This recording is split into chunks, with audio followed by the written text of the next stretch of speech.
Assalamualaikum warahmatullahi wabarakatuh. Perkenalkan, nama saya Imani Purnama, dipanggil Imani, asal saya dari Aceh Tenggara.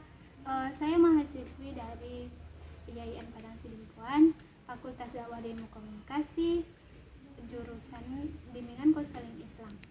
Jadi di sini tujuan saya dalam membuat video ini sebenarnya untuk menjelaskan beberapa poin tentang multi level marketing perspektif Islam. Dalam hal ini sebenarnya untuk memenuhi tugas saya di mata kuliah fikih kontemporer. Jadi langsung saja kita membahas apa sih sebenarnya multi level marketing. Multi level marketing adalah multi itu berarti banyak, level itu berarti tingkatan atau volume atau level-level. Marketing itu adalah pemasaran. Jadi multi level marketing bisa disimpulkan pemasaran yang berjenjang banyak atau berlevel-level. Multi level marketing juga terkenal dengan pemasaran yang secara langsung, tidak ada perantara. Yang dimaksud sini tidak ada perantara ialah tidak adanya perantara seperti warung atau market atau Shopee yang sekarang kita sering menggunakan Shopee online ataupun Tokopedia dan sebagainya. Melainkan multi level marketing ini langsung dari penjual ke pembeli. Jadi akadnya secara langsung face to face. Sebenarnya bagaimana sih produk yang dijual oleh MLM tersebut? Apakah daya itu termasuk? Nah, ini contohnya. Jadi sebenarnya produk-produknya tersendiri pun karena tidak didapatkan di pasaran ataupun di pasar di mana itu. Jadi produknya khusus seperti HPAI, Oriflame dan sebagainya.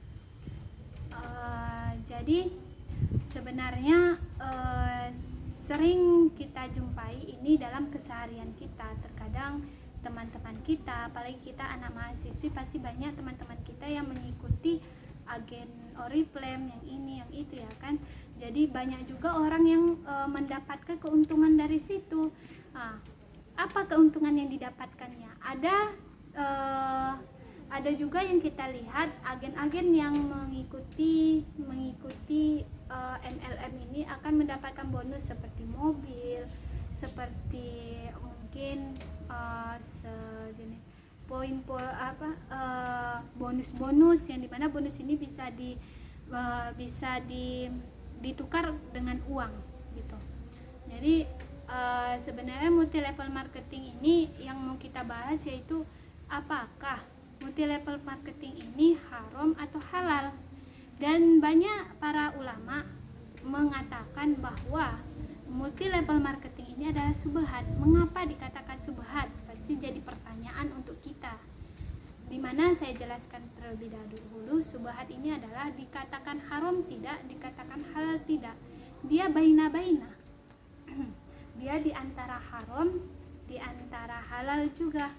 Jadi banyak ulama yang berpendapat seperti ini, dan ada juga para ulama yang mengatakan bahwa ini adalah haram. Kenapa mereka meragukan multi level marketing ini? Sebenarnya dalam multi level marketing pasti para ulama juga sudah mengeluarkan undang-undang. Jika ingin menggunakan bisnis multi level marketing, maka bisnis ini harus dijalankan sesuai syariat, sesuai syarat-syarat yang telah ditentukan oleh Majelis Ulama Indonesia. Dan beberapa syaratnya adalah seperti dilihat dari jenis produknya. Bagaimana sebenarnya produknya? Apakah produknya halal atau produknya mengandung keharaman, maka itu tidak dibenarkan. Jadi sebenarnya multi level marketing juga tidak memasarkan produk, juga memasarkan jasa, di mana jasa ini yaitu yang menjualkan produk ini tanpa membeli produk gitu. Jadi sebenarnya begini, tadi kan kita sudah membahas mengapa dibilang subhat ini, mengapa dibilang antara haram dan halal. Ini sebenarnya berpacuan kepada kalau masalah produk itu pasti halal. Jika itu tidak ada, jika dalam produk itu ada unsur keharaman, 1, 2, 3 kayak gitu. Maaf tadi agak terganggu karena terjeda videonya, karena yang video merasa pusing dan agak perlu minum. Baiklah, saya lanjut lagi. Tadi cerita subhat, kita menceritakan tentang subhat. Kenapa sebenarnya para ulama mengatakan bahwa MLM ini subhat? Banyak yang mengatakan, walaupun tidak semua mengatakan bahwa MLM ini adalah subhat. Ini sebenarnya mereka tinjau itu dari sistem yang digunakan oleh MLM tersebut. Mereka dalam sistem bisnis multi level marketing ini sebenarnya sistemnya ini yang membuat para ulama itu ragu gitu. Apa yang diragukan? Bagaimana sebenarnya sistem multi level marketing ini? Pasti teman-teman penasaran sebenarnya bagaimana, apa sih yang membuat para ulama itu menjadi meringkas bahwa MLM tersebut itu subhat. Di mana subhat ini kan kita mengetahui lebih baik kita hindari, walaupun bisa kita laksanain, tapi lebih baik kita hindari karena ini antara tidak bisa dikatakan halal dan tidak bisa dikatakan haram. Mending kita jauhi gitu. Jadi multi level marketing sebenarnya bagaimana sistemnya? Jadi sistemnya itu sebenarnya begini ya, jelaskan. Jadi misalnya saya menjadi agen, saya ditarik oleh teman saya menjadi agen pemasaran gitu. Jadi saya menjadi agen pemasaran, yang teman saya yang mengajak saya tadi mendapat poin. Nah, jadi ketika saya mengajak orang lagi untuk mengikuti menjadi agen lagi, maka saya juga mendapat poin. Dan begitu pula kepada teman saya yang tadi, beliau juga mendapatkan poin. Jadi sebenarnya dalam sistem ini mengapa dikatakan para ulama itu meragukan sistem ini? Sebenarnya sistem ini, rangkaian ini sebenarnya tidak dipermasalahkan jika ini dibatasi. Jika rantainya itu dibatasi, andai kata kalau itu sebenarnya rantai ini adalah gimana ya mengumpamakannya? Seperti ini. Jadi sebenarnya jika rantainya itu tidak dibatasi, maka yang akan terjadi itu hasilnya harganya itu jadi hayal, jadi nggak masuk akal kayak gitu. Misalnya rantaiannya itu sampai 100, 200 cabang kayak gitu, 200 rantaian, 200 cabang, tidak ada pembatasan.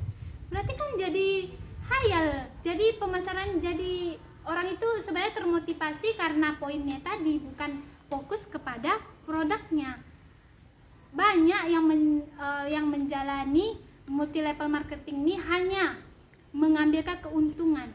Dibilangnya lah produknya bagus seperti ini, seperti itu, dapat melangsingkan begini begitu, dan nyatanya tidak seperti itu. Kenyataannya rupanya tidak melangsingkan, malah buat gemuk ya kan. Itu sebenarnya itu juga diharamkan. Sebenarnya kita dalam berdagang ini harus jujur, tidak ada kerekayasaan. Makanya mengapa para ulama mengatakan bahwa multi level marketing lebih baik dihindari, karena tidak semua yang bisnis multi level marketing ini memiliki kejujuran, karena kebanyakan mereka itu mengejar poin-poin komisi-komisi yang akan didapat. syubhat gitu. Jadi sebenarnya itu alasan mengapa dibilang para majelis ulama Indonesia bahwa multi level marketing itu syubhat. Alangkah baiknya dihindari gitu. Bisa ditonton di YouTube-nya Ustadz Yahya juga menjelaskan bahwa multi level marketing ini banyak mengandung ketidakjelasan. Yang saya jelaskan tadi itu jelas telah menjelaskan bahwa tidak semuanya konsisten, tidak semuanya mengikuti syariat Islam. Dan di sini saya ingin menjelaskan sedikit apa aja sih syarat-syarat dalam menjalankan bisnis multi level marketing, yaitu pertama pastinya harus produknya harus jelas, harus jelas apakah itu halal, jenis apa gitu, apakah bermanfaat. Terus yang kedua yaitu tidak mengandung riba di dalamnya. Seperti yang tadi itu, yang rangkaian tadi itu mengandung haram di dalamnya. Sebenarnya juga di dalam multi level marketing seharusnya tidak ada itu biaya pendaftaran, dan ada beberapa produk itu harus ketika kita ingin mengikuti agen mereka, mengikuti mengikuti produk mereka, maksudnya mengikuti menjadi agen gitu, pasti kita harus membayar uang pendaftaran. Ada sebagian mengatakan begitu, harus ada biaya pendaftaran, harus ada pembelian produknya baru bisa. Jadi saya lanjut saja. Sebenarnya tadi juga agak terpotong nih video karena teman saya yang tadi sakit, tidak mampu untuk berdiri untuk videokan saya. Jadi saya lanjut. Jadi multi level marketing. Tadi kita cerita di bagian pendaftaran, pembiayaan pendaftaran. Sebenarnya dalam pemungutan biaya pendaftaran dan dalam harus membeli produk ini sebenarnya terjadi dua akad di dalam satu akad, terjadi dua pembelian, dua jual beli dalam satu akad. Sebenarnya ini juga tidak boleh, dan ini juga ada dan saya mengatakan ini sebenarnya berdasarkan hadis Rasulullah, dan nanti saya akan terapkan di link di bawah dan di situ Rasul mengatakan bahwa terjadinya dua akad jual beli dalam satu akad itu tidak diperbolehkan. Jadi jelas setelah dari yang pertama tadi saya sudah menjelaskan segalanya. Jika ada yang menjanggal, saya mohon tak ada yang mau ditanyakan, mungkin bisa ditanyakan di bawah kolom komentar. Mungkin sekian saja, ada kurang dan lebih, ada yang menjanggal, langsung saja ditanyakan di bawah kolom komentar, dan insya Allah saya akan menjawabnya sesuai pengetahuan saya dan sesuai ajaran Islam menurut ulama Indonesia. Mungkin kurang dan lebihnya saya mohon maaf. Apabila ada masih kurang dan salah, kekurangan, saya mohon maaf. Saya ucapkan terima kasih kepada teman saudari yang telah sudi menonton video saya. Saya akhiri. Assalamualaikum warahmatullahi wabarakatuh.